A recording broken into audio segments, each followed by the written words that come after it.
이제 쉬는 시간을 좀 가지면서 그 자리를 좀 이동을 부탁드리게 됐습니다. 다들 안내를 받으신 대로 또 이해하시는 대로 저희 교회 공간이 좀 우리 전체 성도님들이 필요한 대로 다 사용하기가 조금 부족한 면들이 있어서 특별히 이 시간에 우리 복음반 전도 활동과 또 우리 어린아이들이 또 조금 더 이렇게 쾌적한 환경에서 함께 또 어머님들과 함께 예배할 수 있고 또 말씀을 들을 수 있는 그런 환경을 위해서 우리 성도님들께 조금 수고를 끼치게 됐습니다. 그럼에도 또 잘 이해를 해주시고 또 함께 이렇게 해주셔서 감사를 드립니다.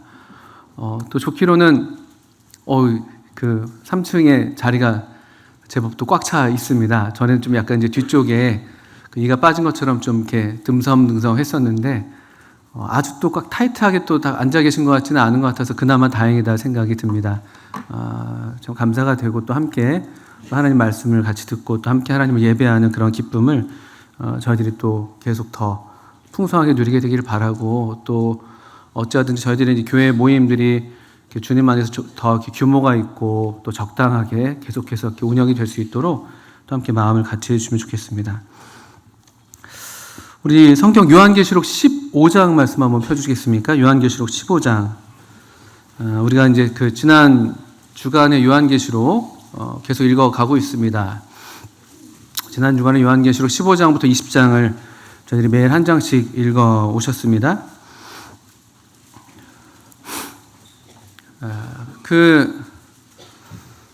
제가 어릴 때 기억인데 아버지는 항상 아침마다 이렇게 신문을 펴서 읽으셨습니다.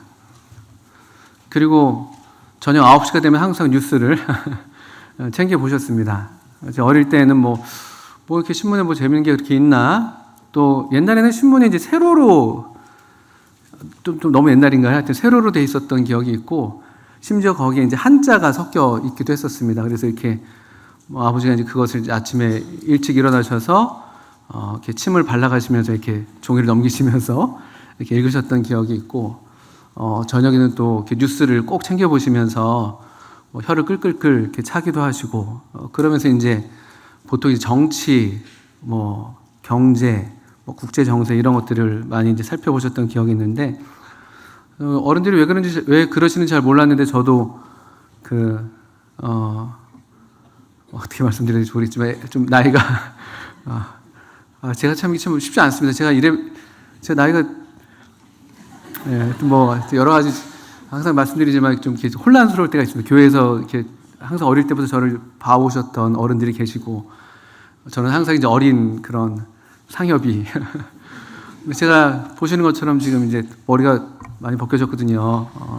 밖에 나가면 이제 제 나이보다 더 많이 봅니다. 어쨌든 그런데요. 저도 어쨌든 이렇게 되고 나서 저도 신기하게 옛날에 저희 아버지 또는 어른들이 하셨던 것처럼 그렇게 하고 있더라고요. 물론 지금은 이제 활자로 된 신문을 이렇게 많이 보지는 않는데, 어쨌든 꼬박꼬박 뉴스를 이렇게 챙겨 보게 되고, 아침에도 이제 출근하면서 라디오에서 뉴스를 이렇게 좀 들을 때도 있고, 퇴근해서도 또 그날 뉴스를 또 챙기게 됩니다. 아시는 것처럼 요즘 하루하루가 다르게 이제 엄청난 뉴스들이 계속 쏟아져 나오잖아요. 지금 세계 정세도 지금 뭐가 어떻게 되는지 모를 정도로, 우리가 제가 세계적인 사람이 아니어서 직접적으로 상관이 없다 할지라도 그래도 너무 뉴스가 이렇게 하루가 다르게 막 이것저것 크고 작은 뉴스들이 나옵니다. 중동의 전쟁에 대한 소식들도 계속 소식이 들려오고, 또 종전이 되니 휴전이 되니, 또 러시아랑 우크라이나 사이의 전쟁에 대해서도 그런 얘기들이 막 들려오고, 또 미국 대통령으로 당선된 트럼프 대통령이 여러 또 이렇게 무역, 외교 정책, 경제 정책 하면서 관세 전쟁이라는 이름을 써가면서 지금 온 나라들이, 또 그럼 유럽과 미국이 막 좀 이렇게 사이가 좀 멀어지는 것 같고, 또 유럽은 그래서 미국의 방위에 의존할 수만 없다 해서 다시 또 이제 자체 국방에 대한 부분들을 많이 투자한다 이런 얘기들 하면서 세계 정세가 저도 잘 세계 정세에 관심이 없는, 아시는 것처럼 저는 이제 소시민, 제가 도봉구에서 나고 자라서 여기 그냥 이 정도 살고 있었던 게 전부인데, 저 같은 소시민도 이것이 어떻게 되는 건가 이런 좀 관심을 안 가질 수가 없는 그런 소식들이 많이 들려옵니다. 그리고 이제 국내 정세에도 또 말할 것도 없죠. 어제 또 이제 큰 또 이슈가 있어서 뭐 국민들이 이제 그것에 대해서도 여러 모양으로 또 지지하는 어떤 그런 또 본인들의 분별을 따라서 또 의견들을 표명하고 있고 뭐 그런 일들도 이제 막 일어나고 있습니다. 좀 혼란한 때죠. 그리고 뭐가 옳고 뭐가 그른지 또 우리가 각자 하나님 앞에서 또 신앙 양심을 따라서 또 우리 신앙의 자유를 따라서 분별하시고 그 양심을 따라서 어떤 선택들을 하시고 또 그렇게 이 시기를 이렇게 애써서 보내고 계시다고 생각이 듭니다. 이제 그런 중에 저희들이 요한계시록을 읽고 있단 말이죠. 그 요한계시록은 오늘날 우리의 삶과는 어떤 관련이 있는 것일까? 그냥 이렇게 장차 일어날 일들이니까 그냥 뭐 앞으로 이렇게 되는 건가 보다. 이것도 대단히 중요한 어떤 우리가 알아야 될 내용이긴 합니다만 그것으로 그치는 것인가? 계시록이 미래에 대한 일이라고 해서 이것이 오늘날 우리의 삶과는 그렇게 상관이 없는 것인가? 이런 이제 생각들을 할 수도 있습니다. 그런데 요한계시록 말씀을 이렇게 시작하는 서두에서 이런 말씀을 이렇게 하시죠. 이 예언의 말씀을 읽는 자와 듣는 자와 그 가운데 기록한 것을 지키는 자는 복이 있다 말씀하십니다. 그리고 왜냐하면 때가 가깝기 때문이다. 이것이 그냥 미래의 일이니까 오늘의 나와는 상관없는 일이다라고 말씀하지 않으십니다. 하나님의 어떤 하나님께서 보여주신 미래에 되어질 일들, 장차 되어질 일들이 이와 같기 때문에 또 그런 때가 대단히 가깝기 때문에 그렇기 때문에 이 예언의 말씀을 읽고 또 그 당시에는 어떤 개인적인 성경이 없었을 테니까 아마 그 공적인 어떤 성경 읽기가 됐다고 하면은 거기에 아주 귀를 기울이고 듣고 또 그래서 이 예언의 말씀 안에서 우리가 순종해야 될 지켜야 될 어떤 말씀이 있다면 그것을 지키는 것이 복이라고 이 시대에 때가 가까운 이 시대의 복으로서 요한계시록 말씀을 이렇게 서두에서 이야기를 하고 있는 것을 우리가 알고 있습니다. 그리고 15장부터 우리가 읽었던 본문 여러분들 이제 펴셨는데 한번 1절을 한번 읽어보겠습니다. 또 하늘에 크고 이상한 다른 이적을 보매 7 천사가 7 재앙을 가졌으니 곧 마지막 재앙이라 하나님의 진노가 이것으로 마치리로다. 이제 마지막 재앙. 우리가 읽어온 지금 15장부터 20장 말씀을 읽어오셨는데 또 그 앞에서도 이미 보셨겠습니다만 그 장차 되어질 일들에 해당되는 요한계시록 4장 이후의 말씀들을 쭉 보니까 요한계시록 4장에서 하늘에 그 보좌가 있는 것을 사도 요한이 성령께 이끌려서 또 하나님의 감동으로 보게 되는 장면으로 시작하죠. 하늘에 보좌가 있는 것이 장차 되어질 일 또는 우리가 봐야 할 아주 마땅한 아주 중요한 그 계시 그 장면이라는 것을 우리가 알 수가 있습니다. 하늘에 보좌가 있다. 그리고 보좌로부터 그 영광스러운 보좌에 천상의 예배가 이제 펼쳐지는 것들이 우리 요한계시록 5장, 4장, 5장, 6장, 7장 그 사이사이 4장, 5장에 주로 그렇게 되어 있겠군요. 그런 어떤 천상의 예배 이것이 장차 되어질 일에 속하지만 그렇지만 여전히 지금도 이와 같은 예배는 사실은 드려지고 있는 것이겠죠. 그리고 그 예배의 한 장면에 온전한 그 하늘의 예배에 우리가 지금 다 동참하고 있지는 않지만 그 하늘 예배의 영광이 우리가 주님의 이름으로 모이는 이런 주의 날에 함께 주님을 예배할 때 우리가 부분적으로나마 그것들을 경험하고 또 그 하늘의 영광이 우리 가운데 이렇게 비치는 온전한 영광이 다 비치는 것은 아니지만 그러다 그 영광이 한 광선이라 할지라도 한 조각이라 할지라도 이것이 얼마나 우리를 이렇게 살려내는 그 보좌주의 생물들이 있는 것처럼 얼마나 우리도 정말 하나님의 생명으로 다시 새롭게 되는 그런 충분한 은혜가 오늘날 우리에게 있는가 우리가 경험하고 있습니다. 우리 보좌, 펼쳐진 보좌가 있고, 그리고 잘 아시는 것처럼 그 뒤로 이제 심판들이 사실 이어지는 내용들입니다. 장차 되어질 일들은 주로 이 보좌로부터 참으로 인봉을 떼기 합당하신 어린 양께서 그 7인을 하나씩 떼어 가시면서 공의로운 심판을 내리시는 것이 장차 되어질 일인 것이죠. 그 이야기는 즉슨 사실은 오늘날 이 정말 하나님의 때가 되기 전까지는 오늘날 어떻게 보면 우리가 이렇게 저렇게 선악과를 따먹은 이후로부터 계속 우리는 뭔가 옳고 그름을 따지고 무엇이 선이고 무엇이 악인지를 따져오고 우리 나름의 어떤 재판, 우리 나름의 어떤 심판을 해왔지만 그것이 우리의 역사지만 그것이 사실은 온전한 심판이 아니라는 것을 전제하고 있는 것이죠. 그러니까 장차 되어질 일의 핵심이 되는 내용 중에 하나가 이 심판의 내용이라는 것은 현재 우리가 경험하는 뭐 크고 작은 심판들, 뭐 작게는 뭐 학급에서 친구들끼리 싸울 때에도 다 심판을 하는 거거든요. 네가 잘못했고 내가 옳고, 그러니까 너는 나한테 맞아야 되고, 뭐 이렇게 되는 것이죠. 집에서도 부모님과 자녀 사이에도 너가 옳고 뭐 틀리고, 어떻든 간에 우리가 다 나름의 이제 선악의 기준, 그리고 다행히 하나님의 은혜로 양심을 우리에게 허락해 주셔서 그 양심을 따라서 얼마간 하나님의 기준에 부합하는 그런 심판을 한다 할지라도 또 그런 심판이 이미 우리 안에 이게 이제 우리의 어떤 삶의 한 커다란 부분이 되고, 그런데 그것이 이제 온전하지 못한 것이죠. 그리고 여기 15장 우리가 보신 것처럼 여기 이제 7인의 심판이 먼저 있었고, 그 마지막 7번째 인을 뗐을 때 7나팔의 심판이 시작되고, 또 7나팔의 심판 중에서 마지막 7나팔이 울렸을 때 여기 7대접의 심판이 시작되는 그런 그 어떤 그 뭐라고 했으면 순차적이랄까요? 또는 심화되는 어떤 그런 구성을 우리 요한계시로 볼 수가 있었는데 15장 1절 우리가 읽은 대로 맨 끝부분 보니까 이 마지막 재앙, 하나님의 진노가 이제 끝나게 되는 심판의 이제 종결을 지금 이제 예견하고 있습니다.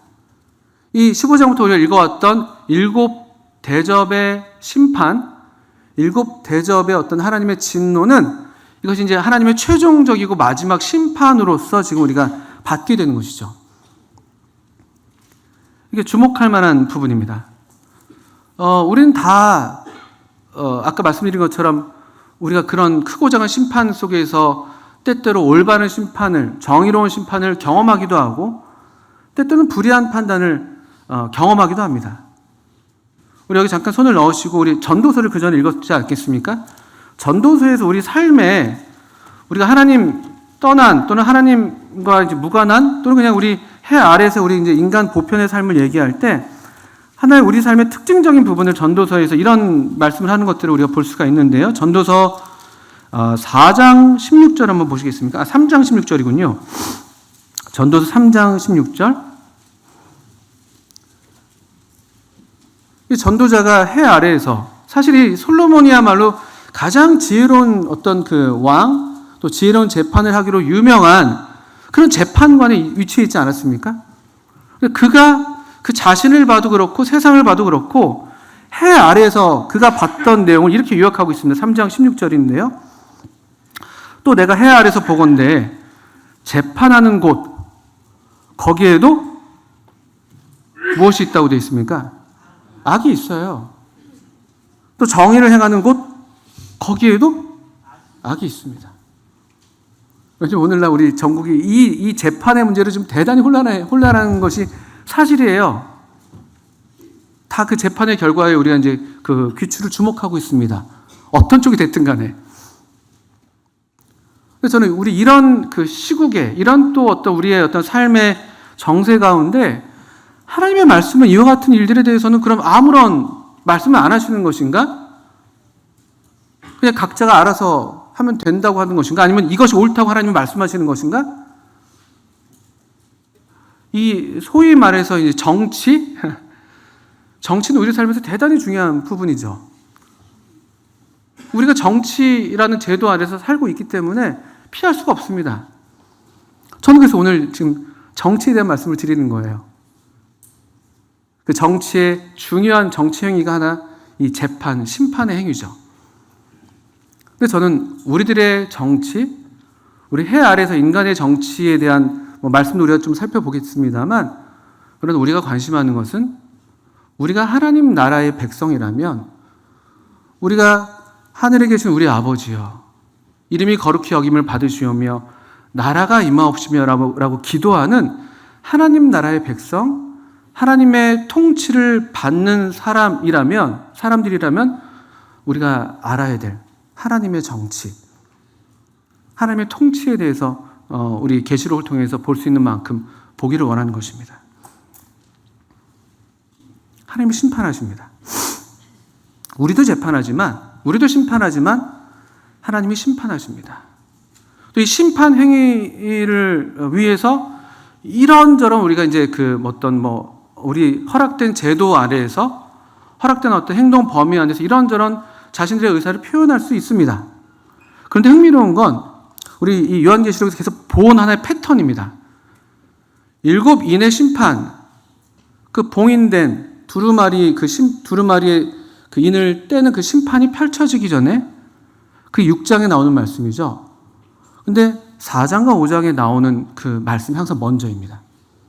심판 이전에 항상 먼저 있는 것이 있어요. 그게 하나님의 어떤 그 정치, 통치, 심판의 방식인 건 아닌가라는 생각을 하게 되는 것인데, 그것이 뭐냐면은 잠깐 말씀드렸습니다만 바로 예배예요. 예배.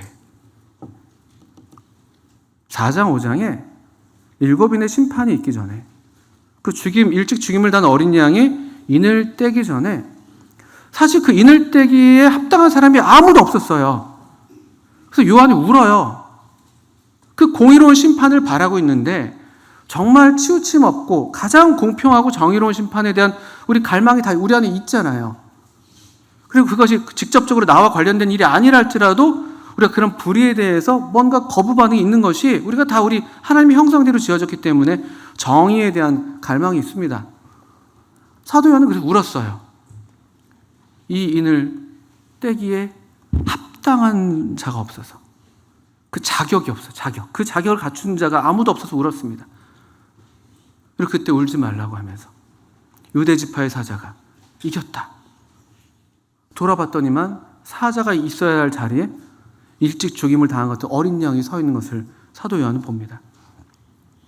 그런데 그런 심판이 있기 전에도 사도 요한이 먼저 봐야 했던 것은 바로 그 보좌였어요. 보좌.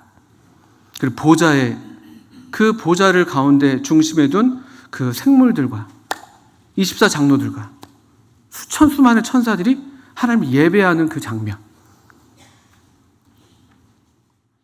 우리가 예배하는 이 예배 행위는 어떤 면에서 그런 의미에서 최고의 정치 행위입니다.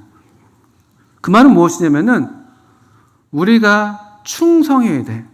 내가 정말 목숨을 다해서 순종하고 따라야 될 우리의 임금, 나의 주권자, 나의 최고 통치자는 이 세상에 어떤 제도, 어떤 임금도 아닌, 어떤 정치자도 아닌 우리 주님이시다. 그것이 항상 선행되는 것이죠. 근데 많은 경우에 종종 이것이 이제 순서가 뒤바뀌게 될 때 문제가 생기는 거예요. 항상 그 예배가 문제입니다. 예배를 둘러싸서 항상 일들이 일어나는 거예요. 인간의 최초의 범죄가 선악을 알게 하는 나무 열매를 먹게 한 것인데, 그 범죄 이후에 처음 또 인간 사이에서 일어난 범죄가 무엇과 관련된 범죄냐면요, 형이 동생을 쳐 죽였네. 시기심, 그게 우리 안에 다 있죠.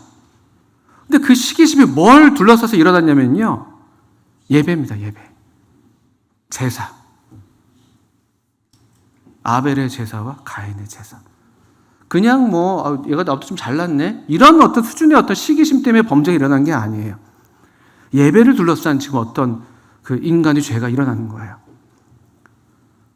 저는 대단히 우리가 그래서 주의해서 성경을 읽어야 될 오늘날 우리 시대라면 더더군다나 이 계시록을 읽는 것은 정말 그래서 더 읽는 자와 듣는 자와 그 가운데 기록한 것을 지키는 자가 복이 있다고 한 이유를 마음에 새기면서 우리 신중하게 읽어야 될 필요가 있다고 말씀을 드리는 거예요. 15장도 마찬가지입니다.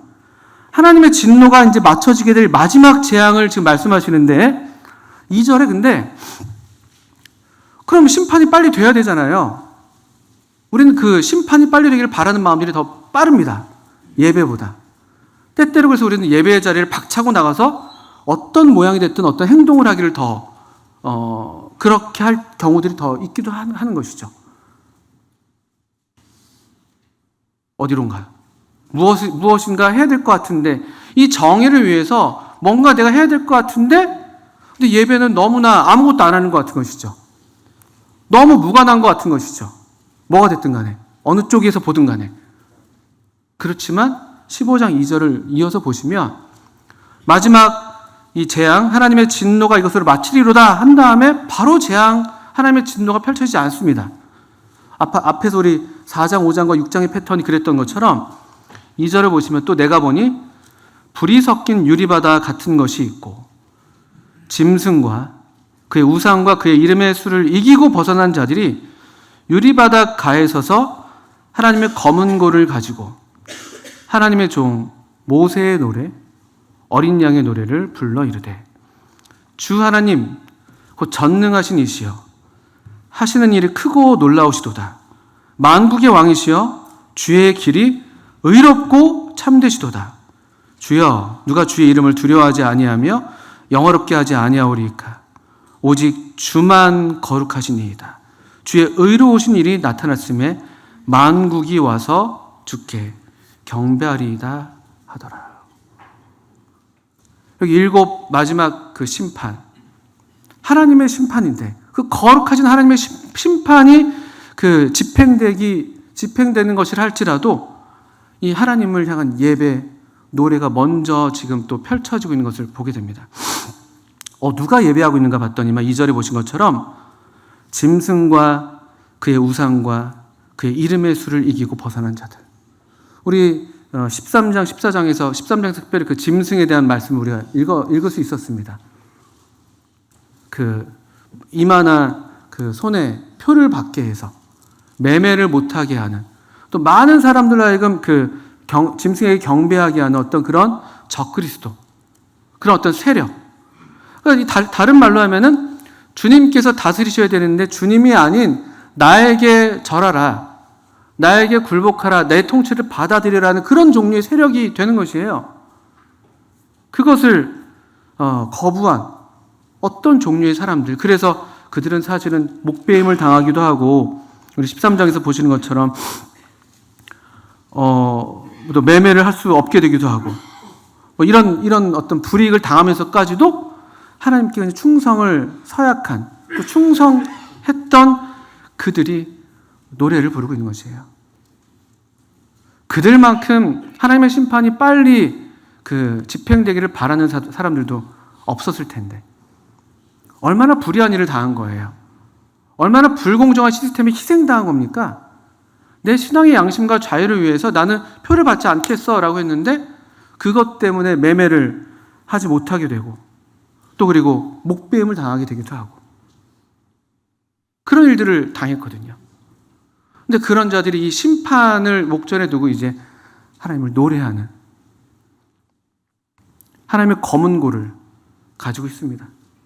하나님의 검은 고. 흥미로운 표현이 아닐 수가 없습니다. 악기를 사용하네요. 유악기파인가 봅니다. 유악기파. 우리 하나님을 예배하는데 합당한 것이라면은 얼마든지 이 하나님의 검은 고라고 할 만한 그런 악기를 갖고 노래하고 있습니다. 또 노래의 내용을 보니까 모세의 노래라고도 하고요. 또 어린 양의 노래라고도 합니다. 그래서 어떤 분들이 이것을 출애굽기 15장에서 홍해를 건넌 이후에 모세와 이스라엘 백성들이 불렀던 그런 노래, 어떤 구원의 노래죠. 그렇게 이해하기도 하고 어떤 분들은 신명기 32장에서 그 모압 평야에서 모세가 이스라엘 백성 앞에서 노래로서 하나님의 신실하심을 또 그래서 하나님께 순종할 것을 명하는 그런 모세와 여호수아가 불렀던 그 노래가 아니겠는가라고 이야기하기도 합니다. 어떤 것이나 상관없습니다. 그 본문대로 한번 나중에 보시면 좋습니다. 출애굽기 15장이나 신명기 32장이나 그 노래를 부르고 그 노래의 내용은 바로 이것입니다. 주 하나님 곧 전능하시니.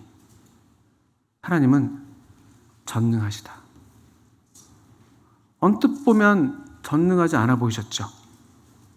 이 환난의 날에 왜 하나님은 가만히 계시는가?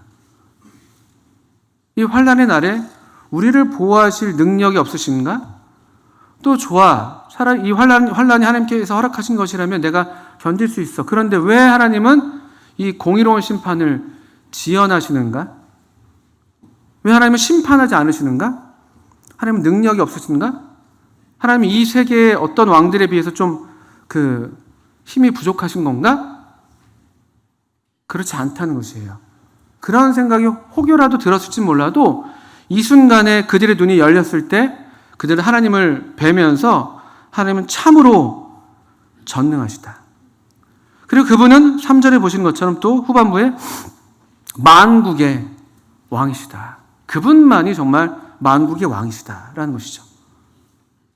로마 제국의 이 황제도 아니고 또 전에 있었던 제국들의 어떤 위대한 왕들도 아니고 또 장차 어떤 한 제국의 그런 왕도 아니고 우리 주님만, 이 하나님만이 정말 만국의 왕이라고 이들은 확신에 가득 차서 노래하고 있어요. 이것이 그리고 오늘 우리가 이 성경을 읽을 때 우리도 같은 확신으로 노래해야 될 그런 고백이 되는 것입니다. 하나님이 만국의 왕이십니다. 우리 이걸 아무도 부인하진 않죠. 근데 정말로 전능하십니다. 그래서 저 하나님은 어떻게 하시냐면요. 3절에 다시 보시면 이 찬양의 가사를 보십시오. 하시는 일이 크고 놀라우시도다. 이 전능하신 하나님, 만국의 왕이신 이 하나님이 아무런 일도 안 하셨던 게 아니라는 거예요. 아무 일을 안 하신 것처럼 보였지만 어떤 사람들은 그래서 십자가에 달린 우리 주님을 보면서도 참 예수님은 참 무능력하시네. 참 힘도 없으시고 능력도 없으셔서 할 수 있는 일이 하나도 없으셔가지고 그냥 저렇게 그냥 팔 벌리고 당하고만 계시네. 많은 사람들이 그 당시에 그렇게 생각했습니다. 고린도전서를 보니까 우리 십자가에 달리신 그리스도는 참 무능하고 지혜도 없고 아주 무력해 보이는 그런 어떤 오해를 받아오시죠. 하나님의 능력에 대해서 오해를 받으십니다. 하나님의 심판에 대해서 오해를 받으십니다. 아무 일도 안 하시는 것처럼 보이세요. 또 실제로 많은 그래서 하나님을 안 믿는 사람들이 그런 이유로 하나님은 전능하시다는데 왜 인간의 악에 우리의 고통에 아무런 해결을 주지 않으시는가? 전능하신데도 그렇지 않으시다면 하나님은 사랑이 아니신 분이야. 또 하나님은 사랑이시라는데 왜 우리의 고통에 침묵하시는가?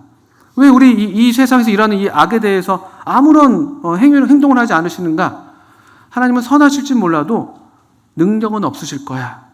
이러면서 이제 하나님을 이렇게 거역하곤 하거든요. 그런데 아니라는 거예요. 이 전능하신 분, 만국의 왕이신 우리 하나님은 일을 하십니다. 하시는 일이 크고 놀랍다. 우리가 보지 못할 뿐이죠. 또 우리의 어떤 시간의 범위를 벗어난 어떤 하나님의 시간 계획 하에서 일을 하시기 때문에 그러실 수 있죠. 또 우리가 보는 어떤 그 보좌, 우리는 그냥 인간의 어떤 통치, 어떤 권력, 어떤 이런 수준에서만 우리 그냥 살아있는 한 80년 생애 가운데 그 시대 안에서만 보는 것이지만 하나님은 인류 전체를 지금 경영해 오고 계시는 것이거든요. 그러니까 하시는 일이 이 환난 때 환난을 이기고 여기 지금 하나님을 노래하는 이 성도들은 이 하나님이 하시는 일을 이제 분명히 알고 믿고 노래할 수 있습니다. 4절도 보시면 4절에 우리 읽었던 부분인데 후반부에 보시면 그래서 이 하시는 일에 대해서 그 일은 어떤 일인가 봤더니만 의로우신 일이 나타났다. 의로우신 일이 나타났다. 만국이 와서 주께 경배한다. 하나님이 일하세요.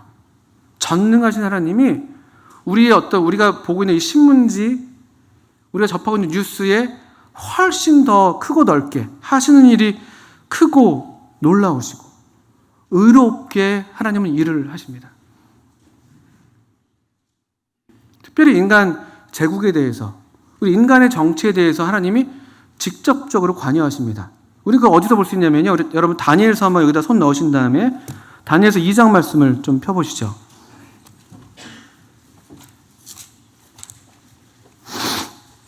아시는 것처럼 다니엘서 2장에는 그 느부갓네살 왕, 그 최초의 거의 제국이라 할 만한 그 바벨론 제국, 고대 바벨론 제국이 있었고요. 느부갓네살 왕은 신 바벨론 제국의 황제였죠. 아주 위대한 왕이었는데 그가 꾼 꿈, 금신상의 꿈을 꿉니다. 꿈에 대한 해석을 우리 다니엘을 통해서 하나님께서 주시는데 2장 21절에 나오는 말씀이시죠. 하나님이 제국에 대해서 그냥 이 세상 나라는 너희들이 알아서 하고 나는 그냥 내 일을 할게 이렇게 하지 않으신다는 거예요. 2장 20절을 보시면 다니엘이 하나님으로부터 계시를 받은 다음에 하나님을 찬송하면서 하나님을 찬송하는 내용 중에 이런 내용이 있습니다. 역시 같은 맥락인데 21절 그는 다니엘서 2장 21절 찾으셨습니까? 그는 때와 계절을 바꾸시며 시기를 바꾸세요. 시대를 움직이시는 분이세요. 인류의 어떤 시대들을 경영하시는 분이시죠. 만대를 명하시고 정하시는 분. 때와 계절을 바꾸십니다. 왕들을 폐하시고 왕들을 세우십니다. 왕들을 세우시고 왕들을 폐하시는 게 하나님께 있습니다. 하나님께 있습니다. 또 조금 더 뒤로 넘기시면 이런 그 비슷한 말씀들이 다니엘서에 아주 많이 나타나죠. 다니엘서는 이 제국을 살고 있었던 하나님의 백성으로서 어떻게 살아야 하냐는 것을 이제 보여주고 있습니다. 이 제국의 흥망성쇠에 다니엘이 기여한 바가 없어요. 다니엘 때문에 제국의 흥망성쇠가 결정된 것이 아닙니다. 하나님은 크게 보면 하나님의 일을 하시는 거예요. 그 금신상, 그 신상의 그 환상에서 보이는 것처럼 하나님의 때에 나라를 세우시고 나라를 폐하시고 그런 하나님은 하나님의 일을 하실 때 하나님의 사람들은 하나님의 자녀들은 어떻게 살아야 하는가를 보여주는 거죠. 그가 어떤 다니엘을 통해서 우리가 받을 수 있는 교훈이 그런 것일 텐데 같은 맥락에서 다니엘서 4장도 한번 보시면 4장 17절도 보십시오. 이건 역시 느부갓네살 왕이 이제 두 번째 꿈을 꾼 다음에 그가 이제 그 꿈을 통한 하나님의 교훈을 받지 않고 교만해서 심판을 결국 받게 되는 내용이 다니엘서 4장인데 4장 17절을 보시면 이는 순찰자들의 명령대로 거룩한 자들의 말대로이니 지극히 높으신 이가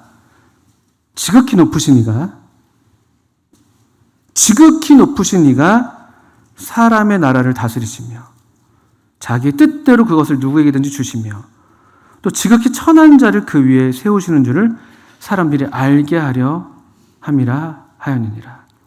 25절 후반부도 보시면 4장 25절 후반부에도 보시면 역시 또 그때에 지극히 높으신 이가 사람의 나라를 다스리시며 자기 뜻대로 그것을 누구에게든지 주시는 줄을 아시리이다.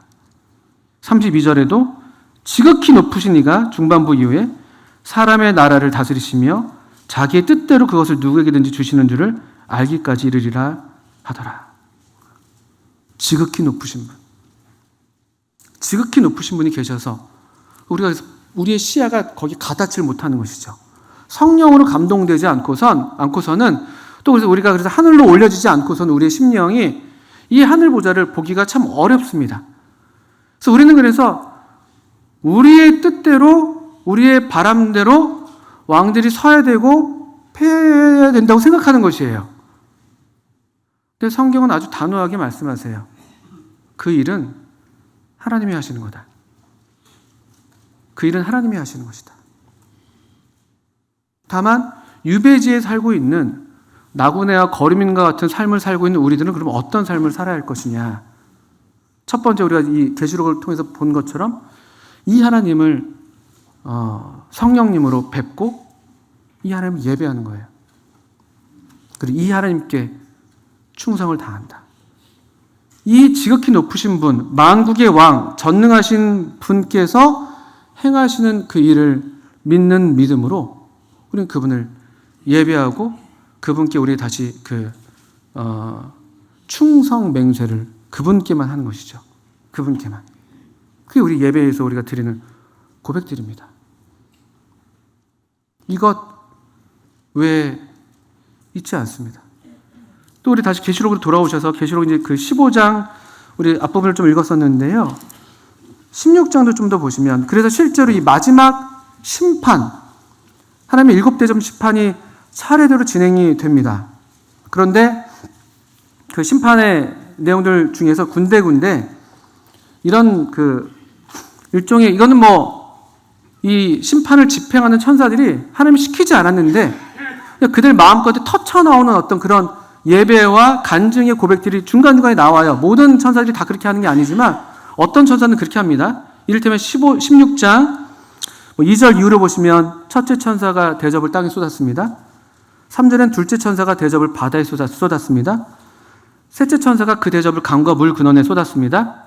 그런데 5절을 보시면 근데 그 천사는 자기도 모르게 예배합니다. 내가 들으니 물을 차지한 천사가 이르되 전에도 계셨고 지금도 계신 거룩하신 이여 이렇게 심판하시니 의로우시도다. 이렇게 심판하시는 것이 의로우십니다. 그들이 성도들과 선지자들의 피를 흘렸으므로 그들에게 피를 마시게 하신 것이 합당하니이다 하더라. 7절 또 내가 들으니 제단도 말을 해요. 제단이 말을 하는데 그러하다 주 하나님 곧 전능하신 이시여 심판하시는 것이 참되시고 의로우시도다 하더라. 이 하나님의 심판이 너무나 참되고 너무나 의롭다고 인정하지 않을 수가 없는 거예요. 특별히 이 제단이 말했다는 이 7절 말씀은 주목할 부분인데 이 제단은요 그 7인 심판에서요 여기 요한계시록 몇 장을 보실까요? 6장을 보시면요.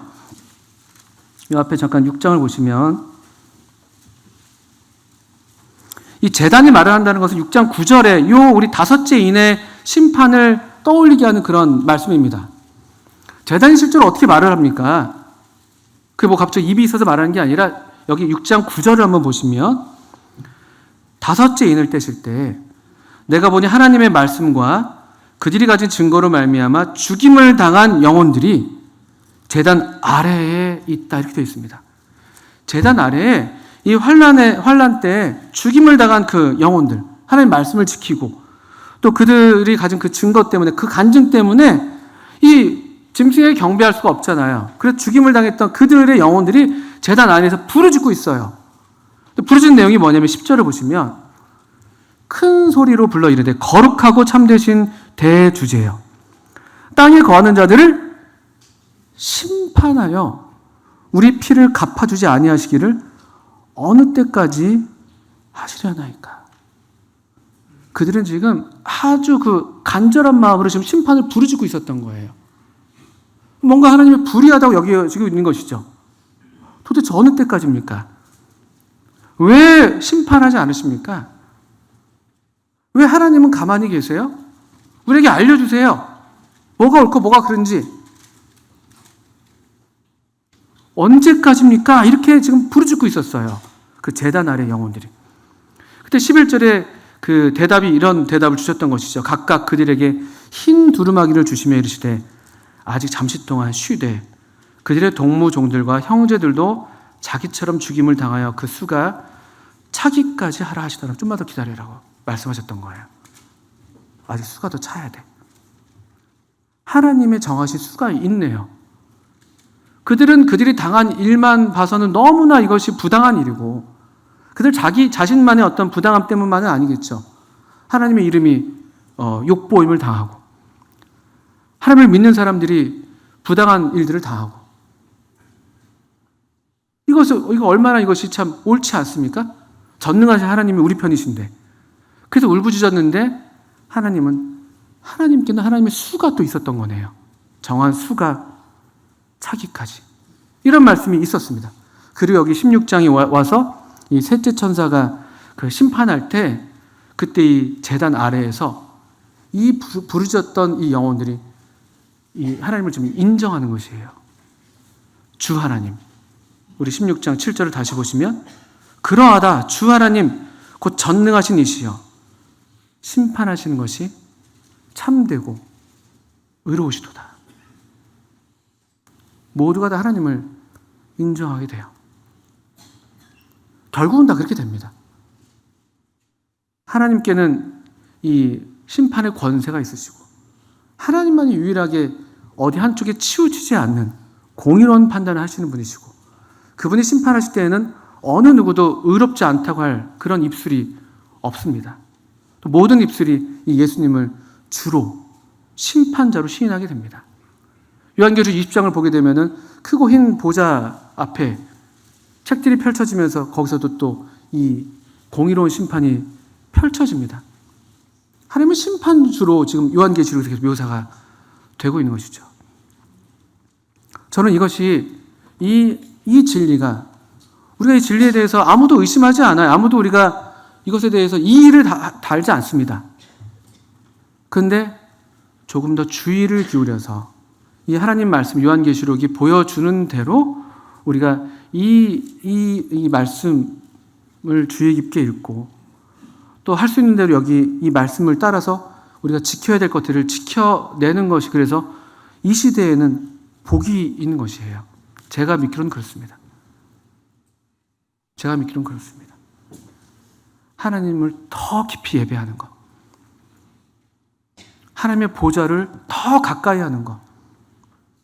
하나님의 이 능하심과 그분의 이 정의와 그분의 공의를 철저하게 신뢰하는 것. 그 이상을 우리가 하지 않는 것. 다만 우리 베드로전서 2장 같은 말씀에서 보건대 우리 인간에게 주어진 제도를 주를 위해서 순종하라는 그런 말씀이 있습니다. 우리가 허락된 제도라는 게 있어요. 성경을 보니까. 이 제도의 범위 안에서. 오늘날 우리 시대라면 이 민주주의라는 이 제도가 있거든요. 이 제도가 우리에게 보장하는 권리가 있고 또 우리에게 요구되는 책무가 있습니다. 그 범위 아래에서. 또 궁극적으로 우리의 최고 통치자가 하나님이시라는 그 최고의 질서, 질서 아래에서. 그리고 하나님의 종답게 우리의 선한 행실을 보고 하나님께서 돌아보시는 날에 하나님께 영광을 돌릴 수 있도록. 이게 성경에서 우리가 그래도 알 수 있는 이 유배 시대에 이 제국의 시대에 우리가 어떻게 이 하나님의 시민으로 살아야 하는 것에 대한 어떤 작은 어떤 실천적인 부분이라고 말씀드릴 수가 있겠죠. 그런 부분들에 대해서 또 기회가 되는 대로 또 자세히 말씀을 드릴 수 있겠습니다만 오늘 이 허락된 시간 안에서 제가 시간을 좀 지났습니다만 이 하나님의 이 통치, 하나님의 절대 주권, 우리에게 일어나는 어떤 악이라 할지라도 하나님의 주권에서 벗어나는 것이 하나도 없다는 그런 신뢰, 그 신뢰 가운데 다시 보좌주의로 같은 심령으로 하나님을 예배하는 그런 하나님의 백성들로 우린 충분합니다. 하나님을 예배하는 하나님의 보좌 앞에서 우리 무릎을 꿇는 예배자로 우리가 살 것을 지금 요청하고 있다고 믿습니다. 주님 우리 모두를 도우시기를 기도합니다. 함께 기도하겠습니다.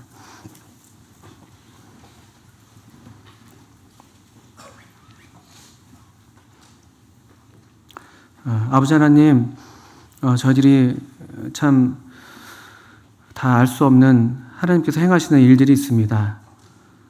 참 오묘한 일은 하나님께 속하였고 나타난 일은 우리와 우리 자손에게 속한 것이라고 하신 말씀대로 주님 저희들로 우리에게 허락된 이 말씀을 참 말씀에 창념케 하시고 또 말씀에 나타내신 바를 따라서 또 기쁘게 순종하는 그런 주님의 자녀들 또 하나님 나라의 백성들로 이 시대에 또 하나님의 영광을 나타내는 저희들 되게 해주시기를 기도합니다.